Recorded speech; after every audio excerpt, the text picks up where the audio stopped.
నీకు ఇలా కాదు, ప్రాక్టికల్ గా చూపిస్తాను. ఓసారి గాలి పీల్చుకో.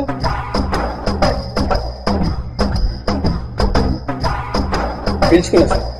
ఓకే, వస్తున్నా. ఏంటి సార్ ముక్కు మూస్తున్నారు? ఆవిజరా సార్ ముక్కు మూస్తుంది సార్ మీరు. సార్ గాలి ఆడుతున్నా సార్. సార్ ఇంకా కొంచెం మూసాను చచ్చిపోతా.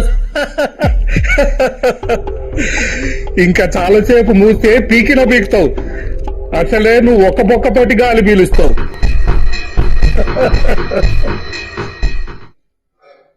సార్ నేనేం అడిగాను, మీరేం చేస్తున్నారు సార్?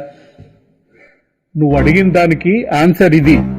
సార్ నేను అడిగిన దానికైతే ఆన్సర్ దొరకలేదు సార్. నేను గాలి ఆడకుండా నీ ముక్కు పట్టుకున్నప్పుడు ఊపిరాడితే బాగుండు దేవుడా అని గాలి కోసం తపన పడ్డావు చూడు.